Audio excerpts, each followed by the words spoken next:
Hello and welcome to the Daily Atheist Morning Show. It is Friday, the 30th of October, 2020.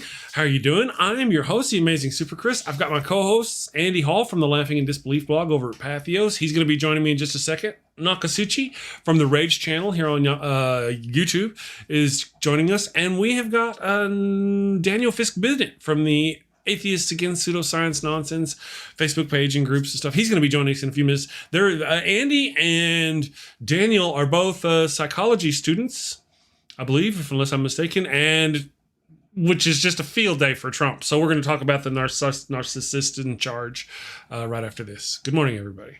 Do you love Jesus? Do you love America? Do you love yelling at strangers? If you answered yes, then there is a new version of the good book for you. The All Caps Bible. The All Caps Bible has everything from the sacred text you would expect. God creates the world in 6 days. Noah saves bunnies from the great flood. Jesus preaches God's message in the Sermon on the Mount. However, the All Caps Bible levels up the message by putting everything in all caps. That's right, you don't have to go to church to hear God's message yelled at you.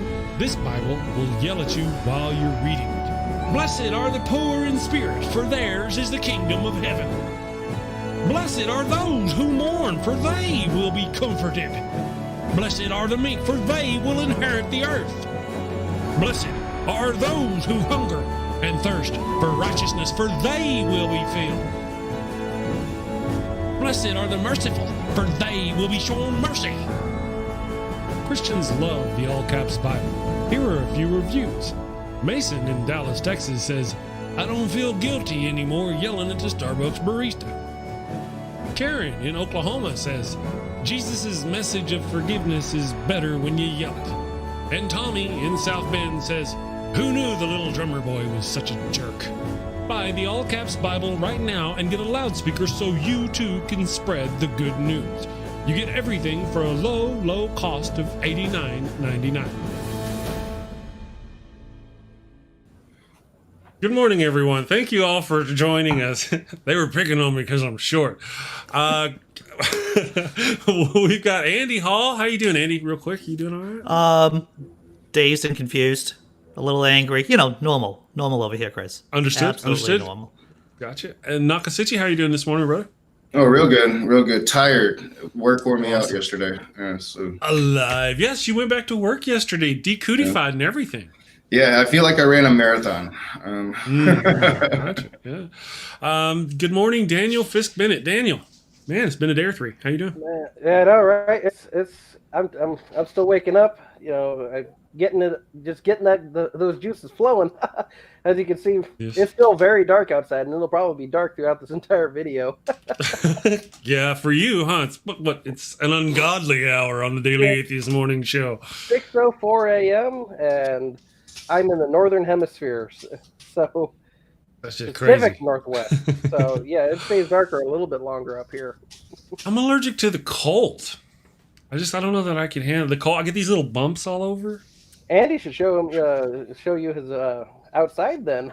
It is snowing. It is big. It is really? A big fat flakes of snow. I don't want to fat shame the snow, but it does seem to be a healthy amount of snow coming down in very pleasant flakes. I'll say that.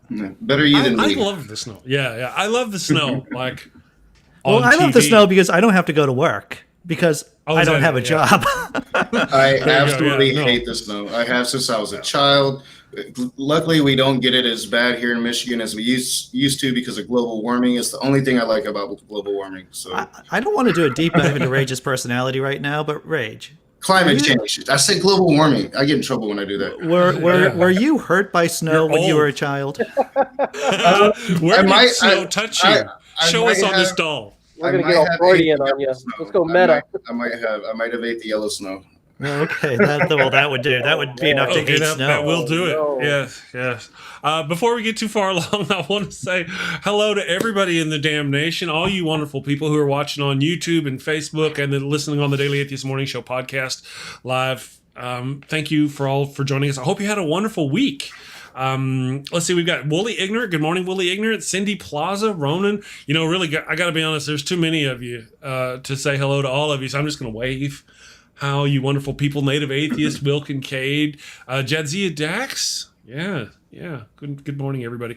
Thank you all. So, guys, like I said, Andy, what is if you don't mind, would you refresh my memory? You have some kind of background in psychology. I have an undergraduate in psychology. I was working with people in a residential setting for about 25 years. Yeah, that's a long time. I guess I'm old. Wow. For 25 years, I managed a couple of houses for a number of years before my children were born. Took a variety of graduate level classes in psychology. Took a class with Jordan Peterson. Yes, the Jordan Peterson and his wacky, and let me say wacky personality class at a graduate level. He had us reading everything from, unsurprisingly, if you know Dr. Peterson, took all kinds of readings from Russian neurology to Nietzsche to the Gulag Archipelago. It was pretty a remarkable class, yes. But yeah, so I dabble. I've written co-written behavior plans for people with our neuropsychologist. I know things. You know stuff. I know things. Yes. Gotcha. Daniel, you. Wait. One more thing. I was also in and out of marriage therapy for about 15 years. I guess that counts. I just want to say that because I feel like that should be right at the top of my resume, to tell you the truth. Good man. Understood. Out of a 20-year marriage. Just want to say that too. You've seen plenty of psychologists. Yeah, I got you. Daniel, man, you got some history in psychology as well. I'm bringing the psychology up, people, because we're going to talk about Trump and his nutbaggery, and these gentlemen actually happen to have some experience with psychology. So, Daniel, hook us up. Yeah, I'm a psychology major at Central Washington University. Doing my whole undergrad in psychology and interdisciplinary studies. Currently gunning towards that master's degree in psychology as well. I work at a psychiatric facility as a residential counselor and psychiatric technician. So it's kind of my bread and butter. And recognizing pathology is just kind of something that I do for a living, and documenting it all and everything. And Andy will know exactly what I'm talking about. Just don't look too close at me. I was fixing to say, had I known that about you, I would have spent less quality time talking with you. Bounce his ass. Bounce him now. I had an abnormal psych professor as an undergraduate, and he actually ran a locked door unit down here in southeastern Massachusetts. He said, I could diagnose someone within 5 minutes. And at first I thought, that's just a bunch of BS. And oh, my fictitious God, it's possible to do that. Sometimes when it's, pretty obvious, something like schizoaffective disorder or bipolar 1 or 2. I mean, well, actually bipolar 1 or 2, you'll need a few days. But, something's pretty like, wow, okay, that's pretty obvious right up front. They're here, open book, there they are. You can find them. It happens. Well, the funny thing, and there's a lot of funny things about mental illness, if I could say so, being, insane, and having been in the comedic lifestyle for a while, is that, there are some diagnoses that are easy to say. You can identify. It's like, wow, well, someone has a personality disorder, but then trying to parse out which particular personality disorder it is a bit more difficult because the criteria overlap quite a bit from one to another. So if you have one personality disorder, then you're likely to have another personality disorder. Oh yeah, no, it's like winning the lottery twice. Yeah, well, when it comes down to personality disorders, they are a hell in and of themselves because a lot of them overlap quite a lot, and as Andy said, a lot of them are, just stacked like a pile of crap. I mean, you find like oh well, you see that they have tendencies to have antisocial personality disorder, but on top of that they have an anxiety disorder, or if you have, like in Trump's case, what they like to show is malignant narcissism, which is a trifecta. of antisocial personality disorder, narcissistic personality disorder, and antisocial narcissistic personality, and there was one other that I was trying to remember. My personal favorite, personality disorder, at least to date, is borderline. I'm not going to lie to you. That's what it was. That's what I was trying to remember.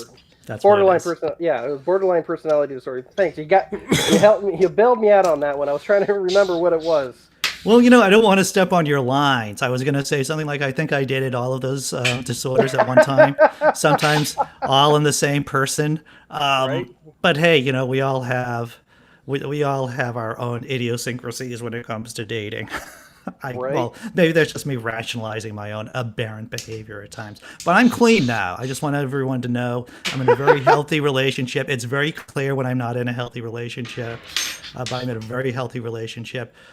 Actually, what I did with my current girlfriend is that, and this is just like safeguards. I've had to develop safeguards to keep myself from dating personality disorders and outright psychoses, is that I brought this girlfriend around to my friends for basically, making sure I'm not making any kind of massive mistakes. Mm-hmm. And they all gave her a clean bill of health, of that she's not going to, do anything horrible to me. So. Yeah. Well, I mean, people, when they have some of those personality disorders, I mean, they could really cause just a mess by dragging in their personal problems into your life, and they could even project those issues they have onto you, which is pretty scary when you look at people when they gaslight and everything else. I've had a relationship like that. I think that's a great way of pivoting over to President Donald J. Trump in terms of gaslighting. In other words, it's not me, it's you. Oh yeah. It's like dating some dysfunctional person. It's like, wow, why did you piss in my cereal this morning? I didn't piss in your cereal this morning. You must have pissed it. You pissed in. You misremembered that. Yeah. It's like, I remember taking out my phallus and just like into my Wheaties, but maybe you're right. No, it's absolutely amazing watching him being called out on something, and then he will just be like, no, I didn't. It's like, but right. You said it just like 4 days ago. It's like, no, I didn't. It's like, wow. It wasn't me. It is a bold. It's a bold strategy. That's what it is. It is. Say that. I guess you could say that. It goes into that narcissistic pathology where instead, if you criticize someone with that grandiose narcissism that he displays, instead of going on really the defense like a lot of people would do, he would go on the offense. He just attacks. You say, hey, look, you did something wrong, and then he'll just be like, well, you're dumb and fat, and this is all your fault, and this, that, and the other thing, and what about this? What about that? That's what a narcissist does. They are so fragile in their ego that they will just blow up as soon as anything happens that points criticism at them. It's rather amazing. You could see so many instances of that. And it's important because I don't want to get too much into the psychobabble, into the weeds, but the difference between like a personality disorder and an anxiety disorder is one is, an anxiety disorder is something that happens to you. I've had one real big panic attack in my life, and I felt like it was coming in at me. It wasn't part of me. With these personality disorders, what makes them so hard to treat, if you have a personality disorder, is the disorder is part of who you are in the world. Yes. It is who you are, and so it's very difficult to see what the problem is, and it's easy to say, oh, it's not me, it's you. Yeah. If I could put it in Chris's language, when it comes down to an anxiety disorder like you were talking about, that's software. Her personality disorder is hardware. Yeah. When you have some of those things happen to you and those anxiety-based, disorders and whatnot, It's because something in the coding came up, and that's how it got implanted. Like PTSD and the other things like that.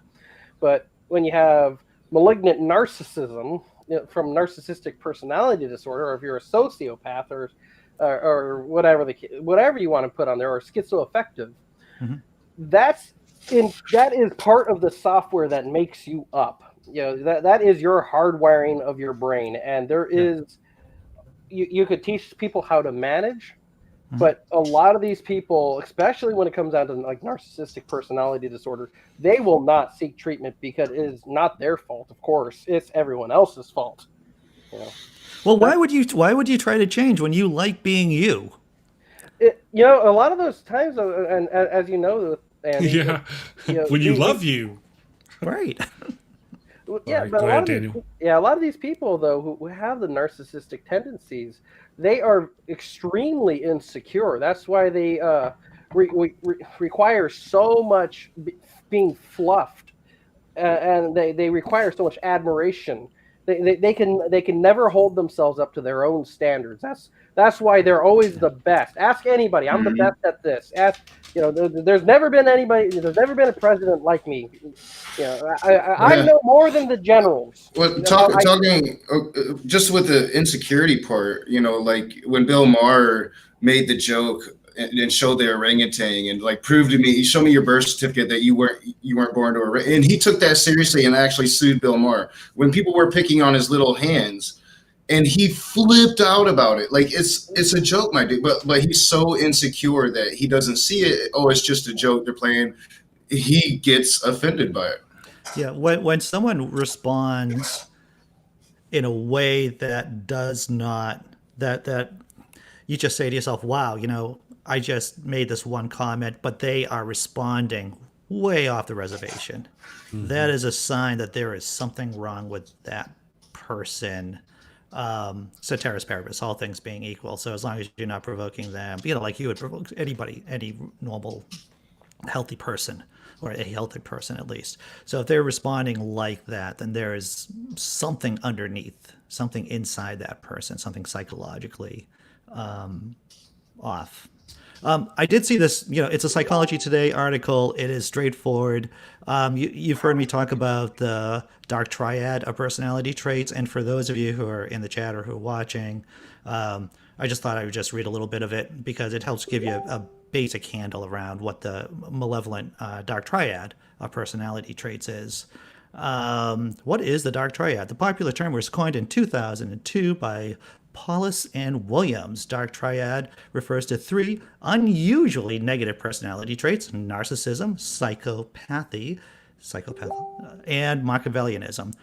The last, and I'm going to do something here because that might be me because I'm hearing bumping. No, it's me, and I'm trying to figure out why. Apologies. Okay. I'm trying to the figure latter two share more traits with each other than with narcissists. Generally, the term refers to individuals with subclinical symptoms, meaning that they may not necessarily fully have a narcissistic personality disorder or antisocial personality disorder. Machiavellianism rose out of Machiavelli's philosophy and is not a mental disorder. Bullet points: narcissism is characterized by a pursuit of ego gratification, vanity, a sense of superiority, grandiosity, dominance, and entitlement. Machiavellianism is marked by manipulation. It is a calculating, duplicitous, and amoral personality focused on self-interest and personal gain. Third bullet point: psychopathy is distinguished by callousness, impulsivity, and enduring antisocial and bold behavior. So you guys like? What's that? I'm sorry. No. Go ahead. I'll wait until you're done. I thought you were so when you see, like, you can have like one aspect of these dark traits, and it's like you could be manageable. Like we all know people who are narcissistic, like super narcissistic.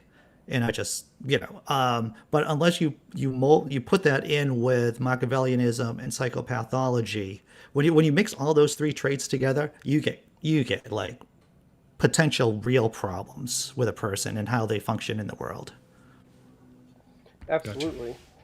Gotcha. And with someone like Trump, you have also unbridled hedonistic tendencies, and that usually just adds the cherry on the top. I mean, when you already take the malignant narcissistic tendencies and add that hedonistic attribute, it makes for a particularly dangerous individual. That's why Trump has such an obsession with power, weapons. That's why he has had so many issues with complaints of sexual assault. It goes down the line of just, you can see that he has zero empathy, but he's extremely aggressive. And that's one of the reasons why he is so particularly dangerous. And a lot of people in the psych community have been buzzing, effectively, worrying about what is Trump going to do if, and hopefully if, he loses this election. He may, because a narcissist can't lose in their mind. They can't be a loser. They are the best. They are the best ever. And if that person is kind of served that humble pie, even though Trump is the most humble person ever. Of course. Nobody knows humble like Trump. Right. Nobody knows it. But if that person is served that thing of humble pie, instead of them admitting that defeat, they will lash out and try to destroy it all. And that is the fear that a lot of psychologists, and Psychology Today even posted something about that. Or not today. Was it today?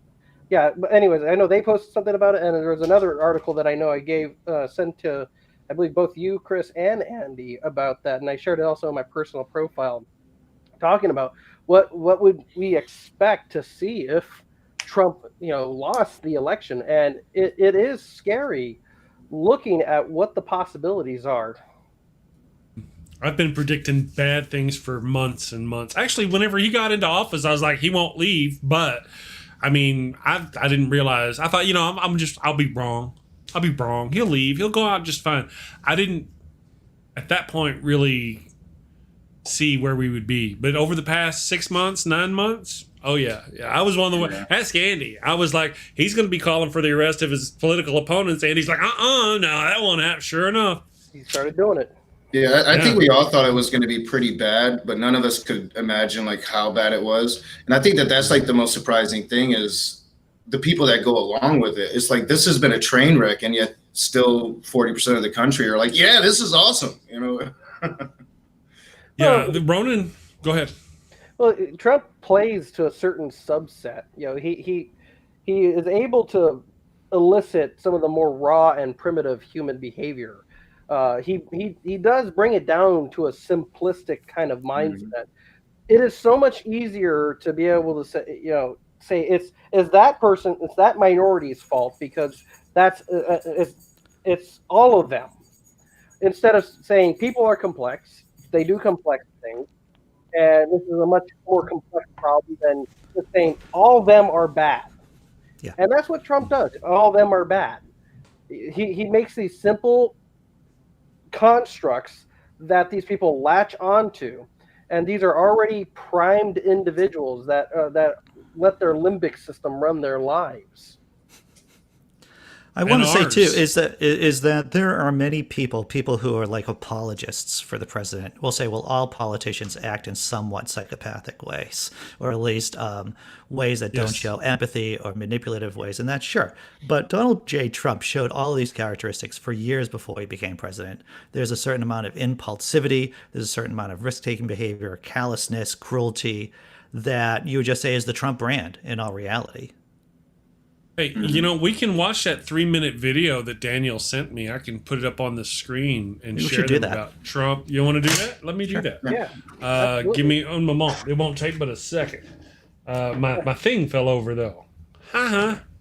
Nokasuchi, the rage bounced out. Well, the problems with his supporters, I just want to bounce off something that KCA Randy was saying, is that, we live in a society now where these kind of personality traits are actually incentivized in the general population. Yes.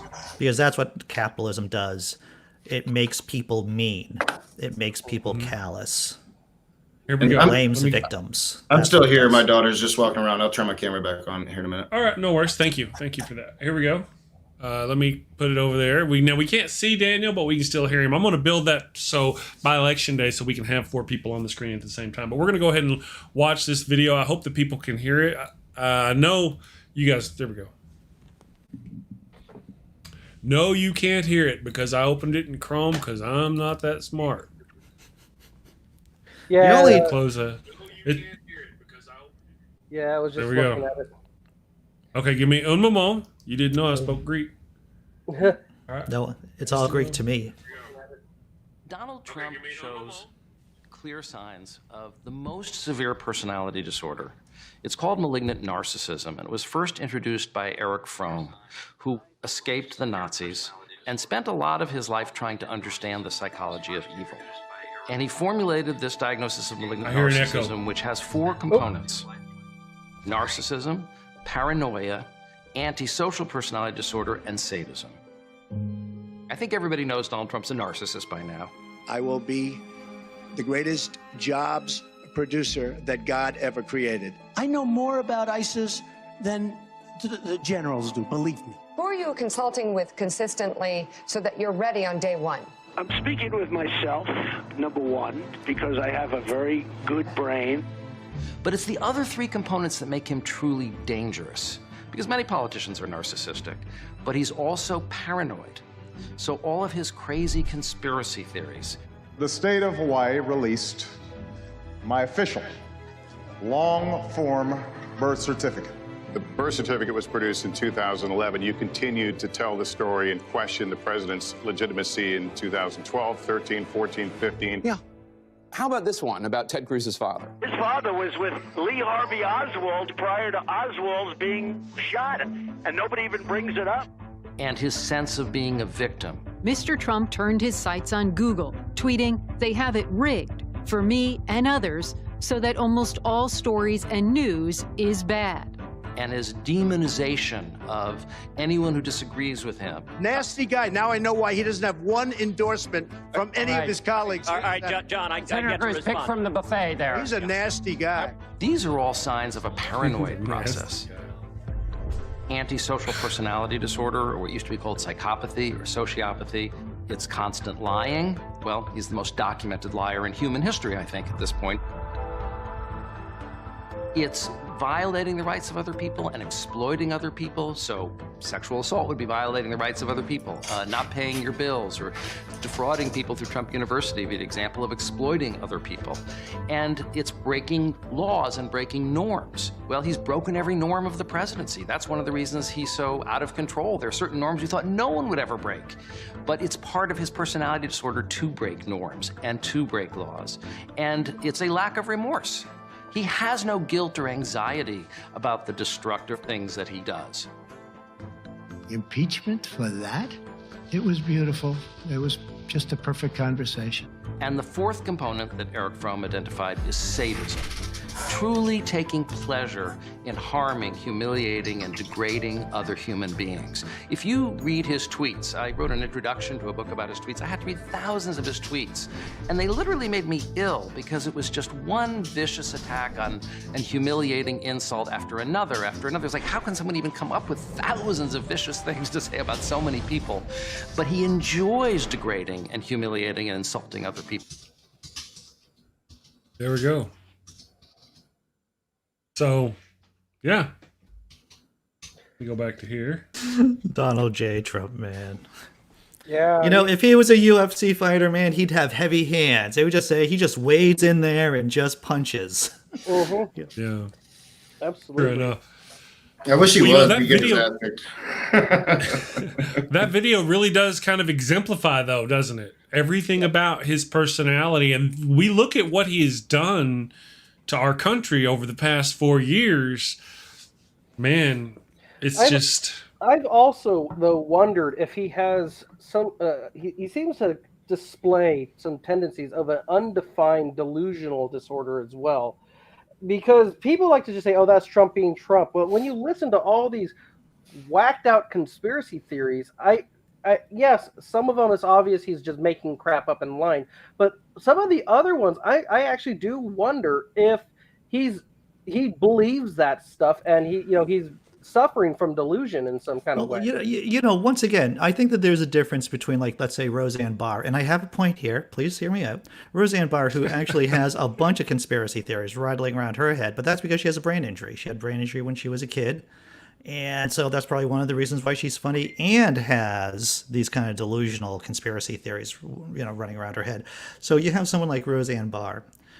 And then you have someone like Donald J. Trump who will tell Bob Woodward things like, oh, yeah, I knew this thing. I knew this thing was horrible, but, blah, blah, didn't want to cause a panic. So that's why I lied to people. So I think if I was going to guess, and I've said this before, is that Trump is a lot more in tune with reality, and he's just lying more than he is delusional about these particular aspects of these conspiracy theories. I don't think he believes anything he spouts about QAnon, but he sees it as a useful tool. I mean, he's weird. I mean, he has like a thought disorder one way or the other. But when it comes to him believing the conspiracy theories he spins, I just think of it as like Joseph Stalin. Joseph Stalin didn't really think the people he just randomly picked to kill were actually enemies of the state. He just randomly picked people because he knew this is how you establish order, and that's through terror. And he didn't care one way or the other. He just, made stuff up and just went along with it.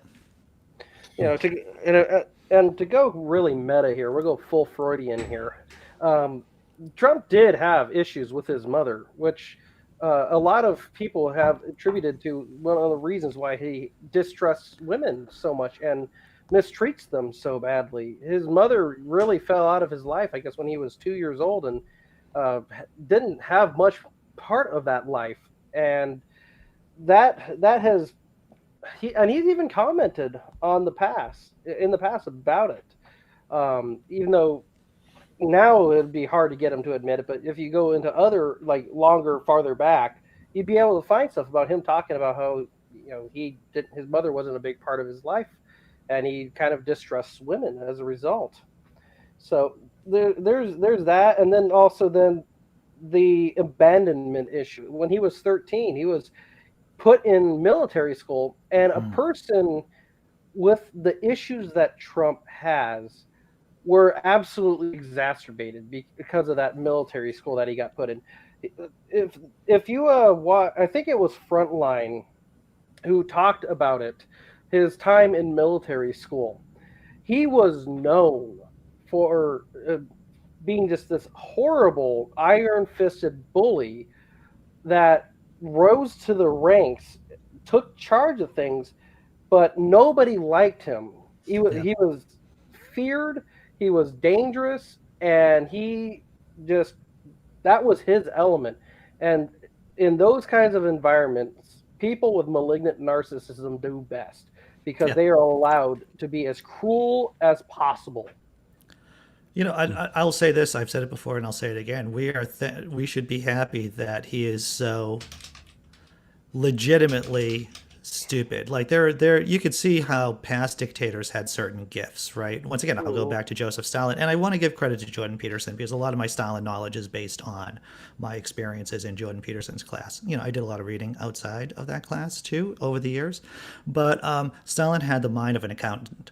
He had a clarity of thought, of logic, because the Bolsheviks, the Communist Party, really had a bunch of philosophers in it.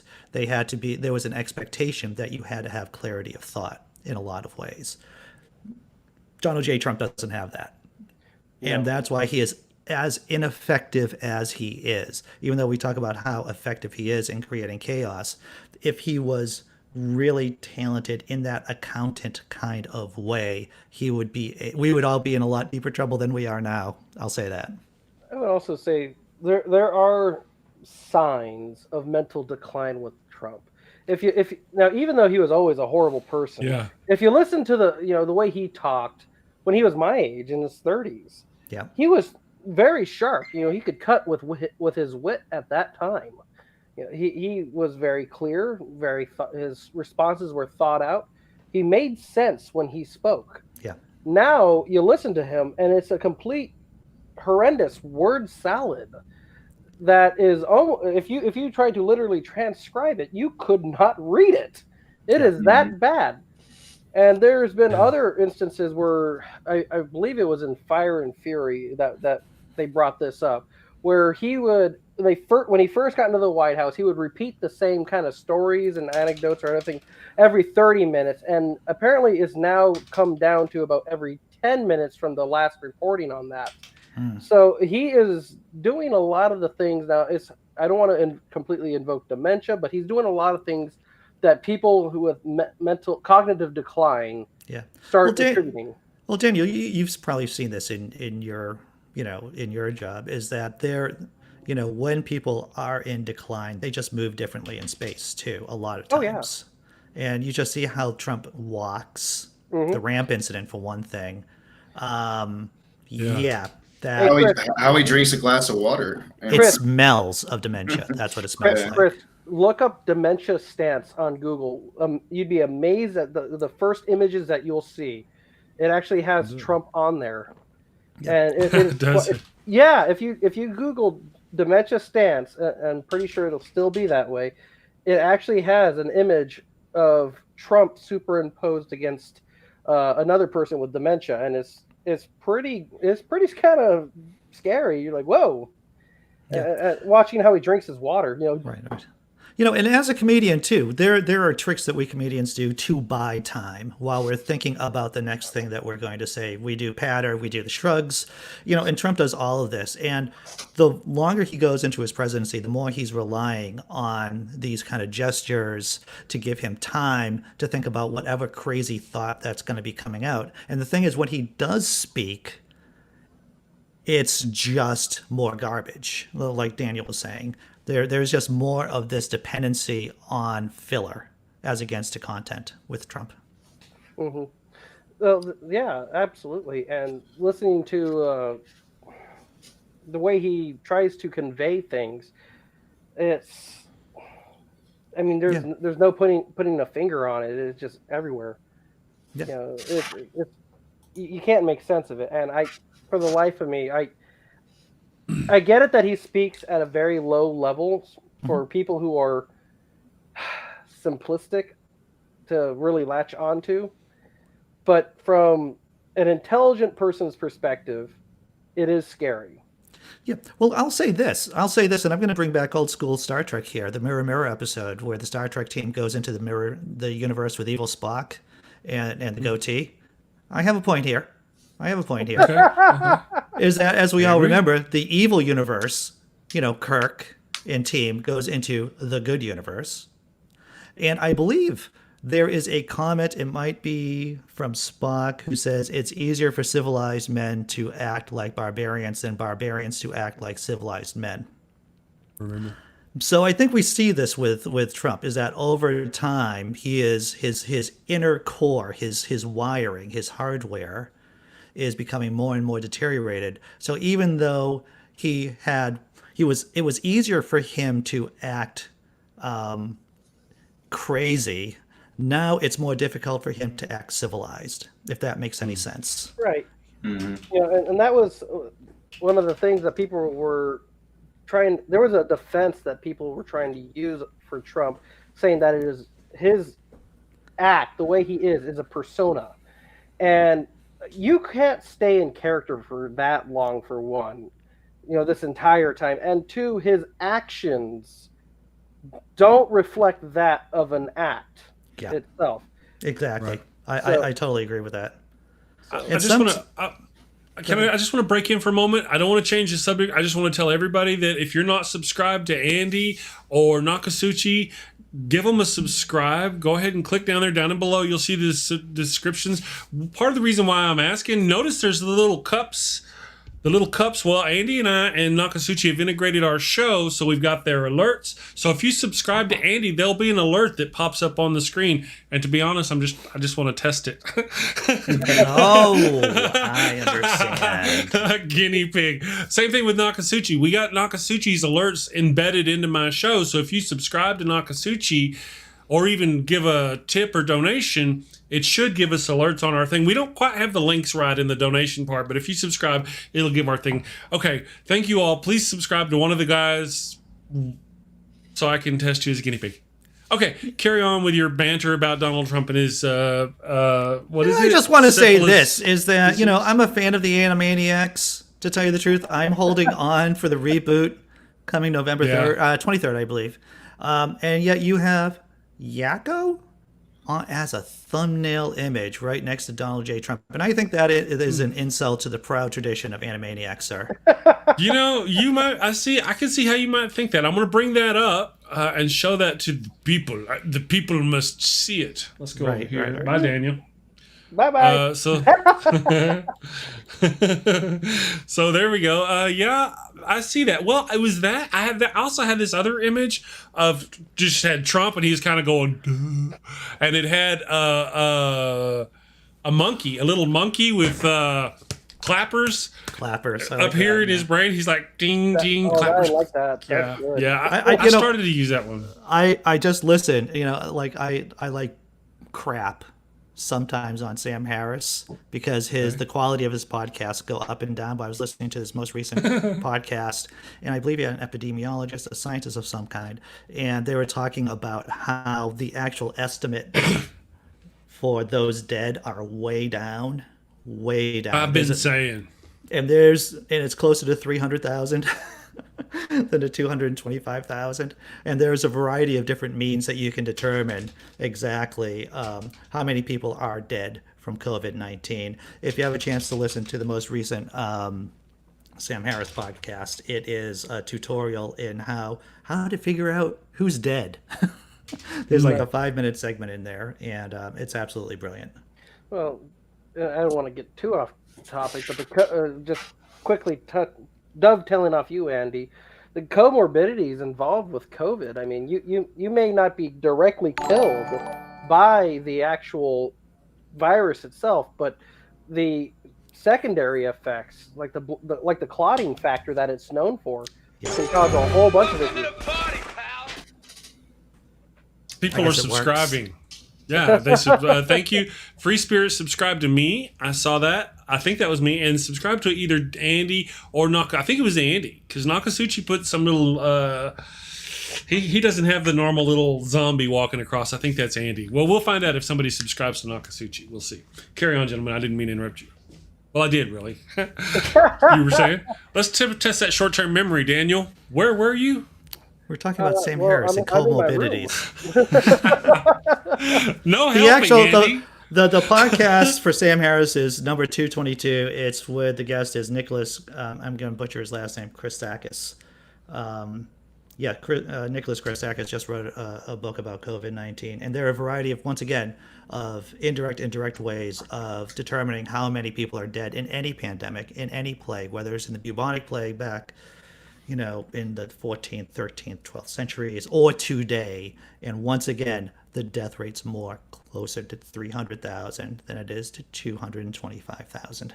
Oh yeah, I've read that at a lot of different places, and it's funny because the Republicans are trying to say it's much lower than what it actually is because they count heart attacks as COVID deaths. When in actuality, I've read that it's probably actually a little over 300,000 at this point. Yeah. Hey, Andy, you might look in the chat. Flow State has made a comment that I think you, of all people, will appreciate.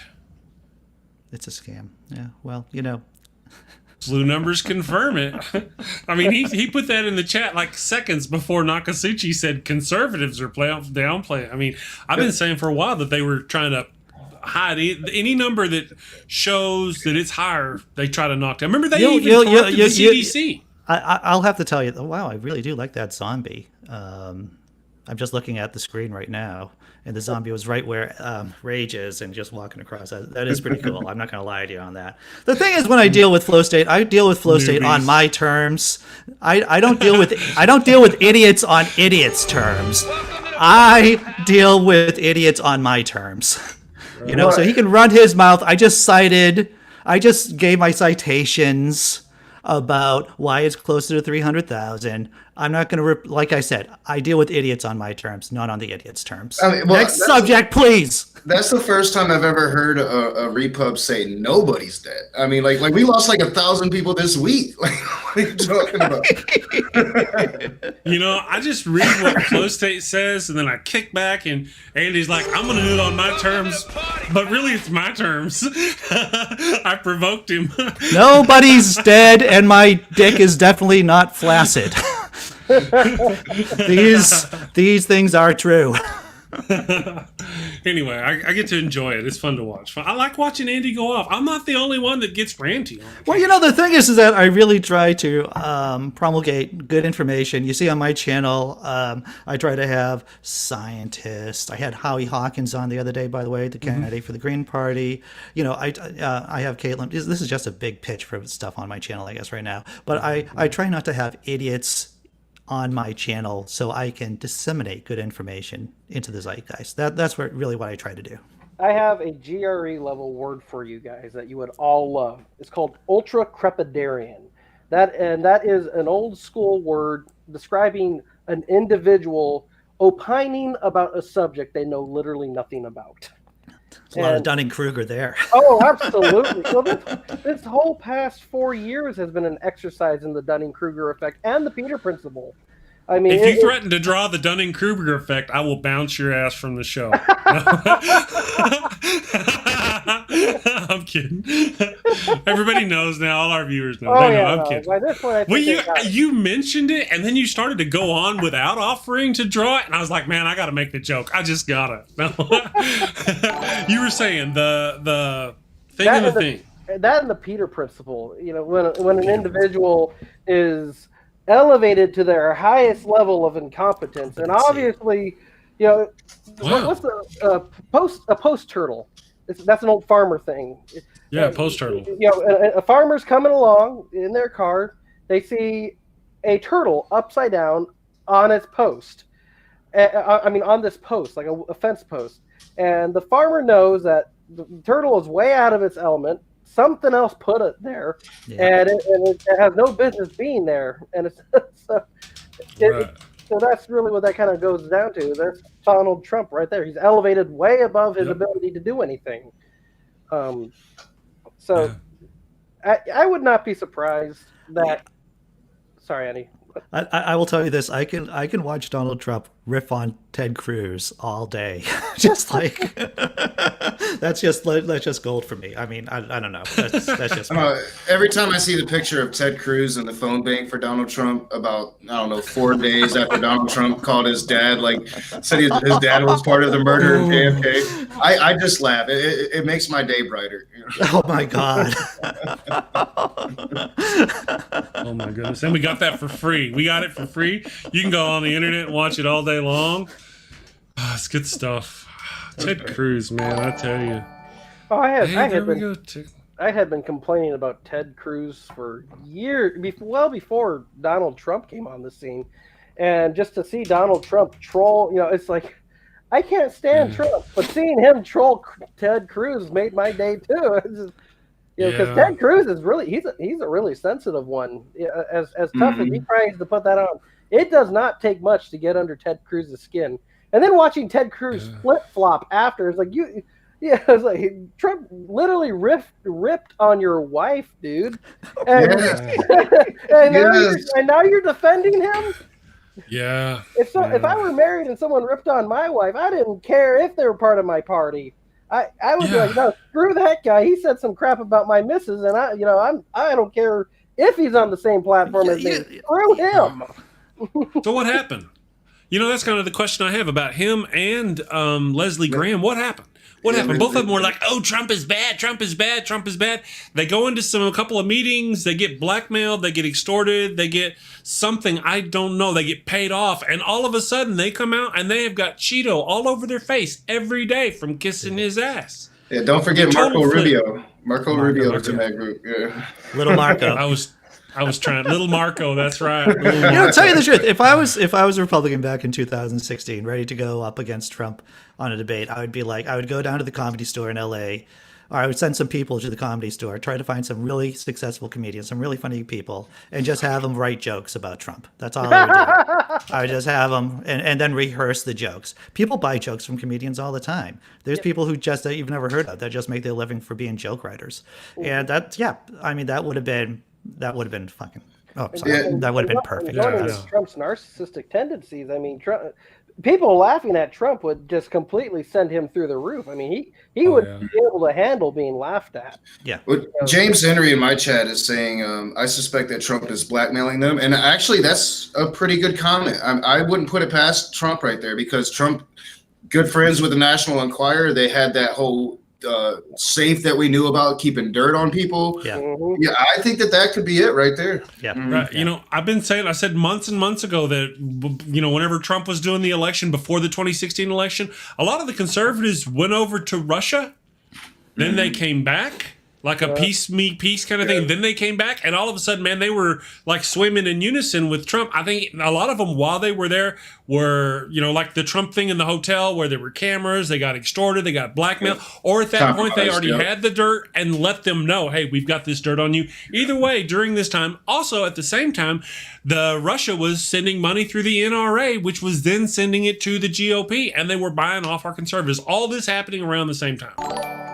Yeah, and we know that because of the red-haired spy chick that was totally hot. Absolutely. What happened to her? Yeah, she was all. Remember, there was those two Russian spies who were arrested. We have pictures of them with Rudy Giuliani. We have pictures of the you don't hear president. about them. Are you talking about the new Borat movie? Is that what you're talking about, Chris? Those other Russia.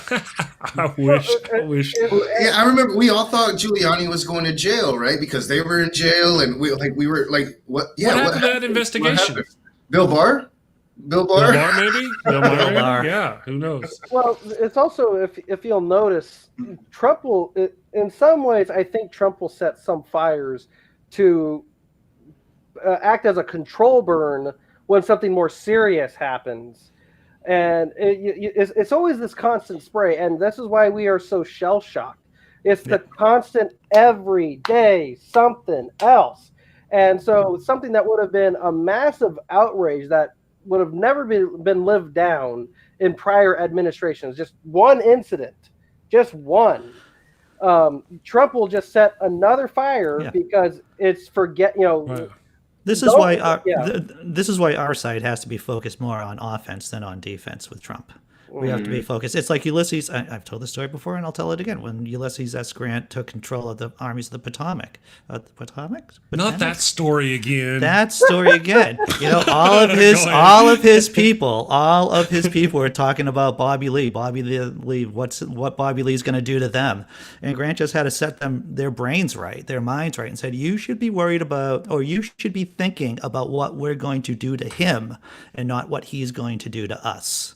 And that's the kind of mentality you got to have with Trump. You got to be thinking about going on offense and once again moving the ball down the field. Well, absolutely, and not giving up. This notion we kind of get this Biden. Oh, Biden, he's going to go. Nobody's above the law. He's going to go after the president, but he also wants to make peace. So he's like, I'm everybody's president, even if you don't like me. I appreciate that as from a presidential standpoint, but I need them to go after Trump. There is no forgiveness what they've done. Like Andy says, they need to be worried about what we're going to do to them, not what they're going to do to us. Yeah. You know. Well, yeah, I think that they should definitely release full disclosure, release everything that they've been hiding for the last 4 years, and then make a determination what you're going to do with it. But like with Trump, it's if Biden loses, and this is why I can't get comfortable with saying, like, you know, because the polls are pretty decisive right now. It looks pretty good for Biden. If Biden loses, I'm afraid it's going to be because he wasn't attacking. He was playing that defense, and I'm nervous. I'm like, you know, we're 4 days away. They're saying he's 10 points up, but I'm still nervous. Well, national polls don't. National polls only have limited meaning. I mean, if Biden loses at this point, it's because of cheating by Trump. Yeah, voter suppression, voter disenfranchisement. Those are the reasons. My other concern is Trump challenging pretty much every single state. It's narcissists can't lose in their mind. Yeah. And if Trump loses, he's going to go, like, he'll probably send out 52 class action lawsuits all to every single state, claiming every single state had a false vote. Because remember, when Trump won the election last time, he still made that little voter integrity committee thingy and claimed that even though he won, millions of people on the left voted illegally. That's brilliant on his part too. That man is always going forward. Yeah, and when he thought he was going to lose to Hillary, he was calling for his Second Amendment gun nuts to take to the streets. And so I mean, just wait. Yeah. Yeah. Oh, and this is something that I wanted to touch on before we lose time. When the whole impeachment thing was going down, if memory serves me right, that there was an incident in Oregon where a militia pretty much stormed the Oregon State Capitol, armed to the teeth, and the police were afraid to do anything because the police were outgunned. And that's what they call the National Guard. Don't we have a National Guard for that shit? We have a National Guard exactly for that purpose. Right. But my concern is these militias running in and taking hostage are duly elected public officials when Trump loses, and effectively committing terrorist activities. Sure. Yeah, they recently tried to do it here. Our police are on high alert right now because of right-wing militias threats against polling stations. Most of the problems with police versus militias is a lack of will. Just like most problems in our country, it isn't the lack of knowledge, it is a lack of will. The police, the legitimate authorities, could be dealing with the militias within 2 freaking seconds if there was political will behind it. It would just be a bunch of bubbas in the woods it would be over within 2 seconds. It's political will. They shouldn't be protected by our Constitution just because they call themselves a militia. They're not a militia. They're a bunch of rednecks out in the woods. That's what they are. No. The Ku Klux Klan is not a militia. That's right. The Wolverine, what is it? The Wolverine Wombats? The Wolverine Watchmen. The Wolverine Watchmen. They're not a militia. Did they ask their 12-year-old kid for the name? Yeah, probably. Yeah, right? Probably. They were probably 12 when they came up with the name themselves. There we go. It's like everybody. If you look at your old AOL username, that was a millennial. You look back and oh my God, what was I thinking? I can see that how it started. Like a bunch of rednecks and ROTCs, like we're going to do this for real. Yeah, and they just never outgrew it. Good morning, Jungle Shop Library. Nice to have you with us this morning. We're fixing to shut her down. It's time to go away. Urban, Shaw, you wonderful people. Marmaduke, Scarlet, thank you all for joining us. Guys, I want to wrap it up. Andy, what do you got going on today? You got stuff today. Caitlin Bailey. I've had her on my old show, Naked Dine Podcast. She was a sex worker back in high school. She is a sex worker advocate now. She's a comedian. She's a podcaster. She does excellent work trying to protect the rights of sex workers. She's coming on my show at 11 a.m. Funny person. I think we're going to take a deep dive. That's what I think. And also on Sunday, I'm going to be, I don't know when this is going to be coming out because it's not a live show, it's taped. I'm going on Free Thought Profit. I'm going to be talking with Seamus and John Hamill. We'll probably be talking about obscure things like the Cohen laws because, John's a bit of a history geek too. We'll probably touch on the fact that John just loves arguing with people on Twitter. Just the other day, I was checking out John. It just popped up that John's like in some kind of beef with Matt Dillahunty. And so we'll have fun. We're going to be drinking and we're going to have fun at the same time, which is hard to believe. Sounds good. I know. Yeah, right. Hey, Nokasuchi, man, what do you got going on? I'll be streaming at about noon. We're going to look at a funny new Christian talking about should Christians participate in Halloween. So it should be fun. And outside of that, I have a question. My first day back at work, it was tough. I'm feeling it. So I'm a little tired today.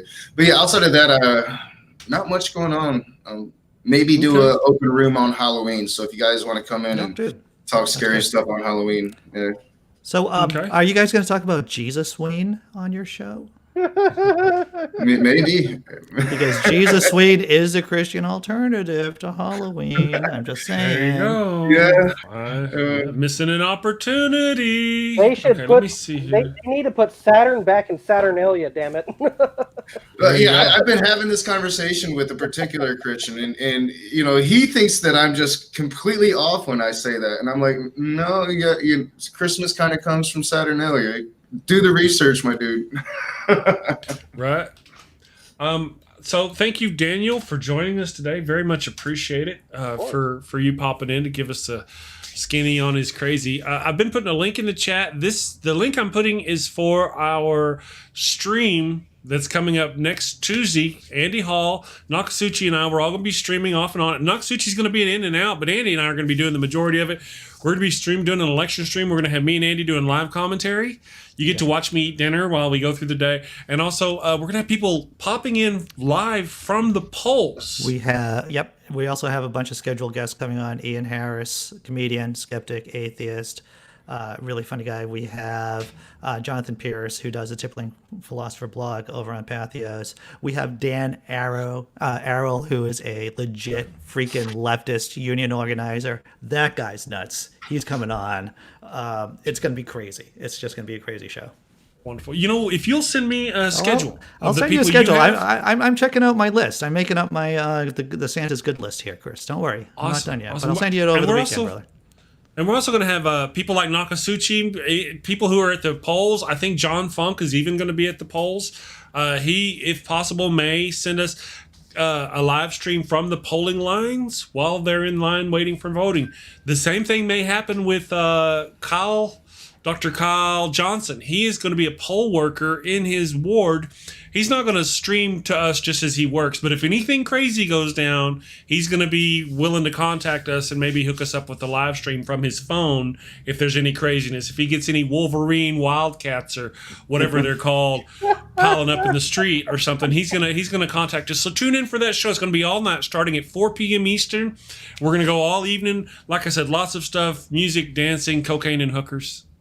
Hell yeah. Wow. Yeah, I'm hoping to be off of work. I will be in and out at the polls, kind of giving some live feeds to Chris and Andy. And then once I'm home, as long as I'm not working, I'll be participating in here with you guys. So. Oh, one other thing. I did have Howie Hawkins on my show yesterday. There's a whole crazy story about him coming on the show.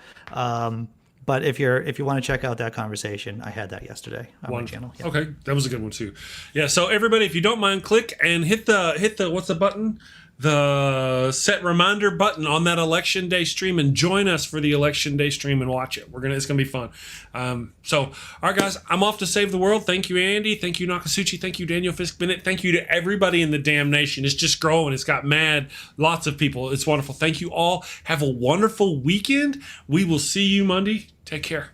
Thank you for watching the show. A special shout out to my gold level Patreon supporters, Cindy Plaza and Ian Davenport. Thank you and have a great day.